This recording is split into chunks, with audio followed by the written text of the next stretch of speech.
Monsieur le Président, que serait une séance du Conseil régional sans évoquer la ligne Ascorchi, qui est chère à mon cœur, vous le savez.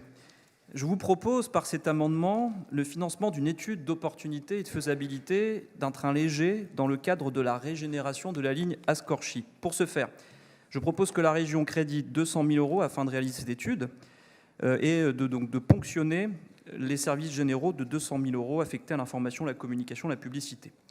La ligne Ascorchi, j'ai eu longuement à plusieurs reprises l'occasion de rappeler son importance stratégique dans le développement des territoires périurbains de la métropole européenne de Lille, surtout dans le cadre du futur service express régional métropolitain. Elle peut constituer, j'en suis toujours convaincu, un atout essentiel pour développer les mobilités durables.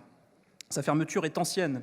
Elle invite donc à réfléchir à la mise en place d'une solution ferroviaire alternative, non classique, innovante, légère et cadencée, comme ça peut être développé déjà par SNCF ou par Taxi Rail, par exemple, une entreprise normande.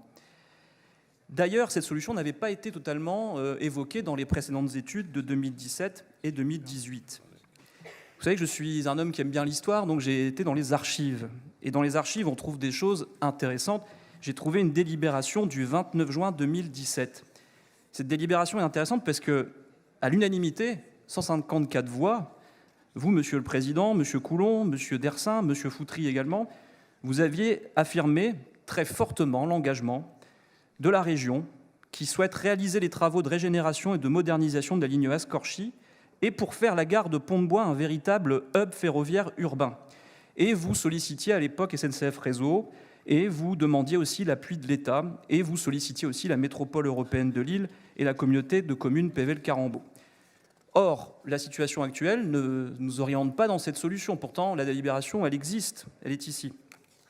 Et, d'entre-temps, vous avez eu un collectif qui s'est constitué à l'initiative d'élus locaux, qui ne sont pas des Khmers rouges, comme je l'évoquais précédemment, mais qui sont des élus de raison, et qui, en un mois, ont collecté 1566 réponses à un questionnaire qui est très intéressant. De vote maintenant, oui, tout à fait, Monsieur le Président.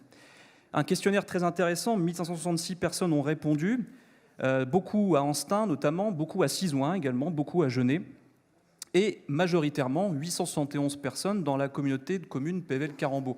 Signe qu'il y a là quand même un besoin, et ces personnes répondent qu'ils sont favorables à une solution légère et cadencée sur la ligne Ascorchi.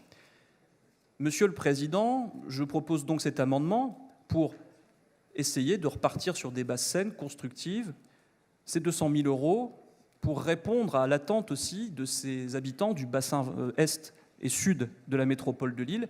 Et je vous le dis et je le redis, profitons de l'opportunité qui est offerte par le SREM, par cette fenêtre de tir, pour saisir l'occasion de remettre à plat et pour respecter aussi les engagements que l'Assemblée régionale avait pris de façon unanime en 2017. Merci beaucoup.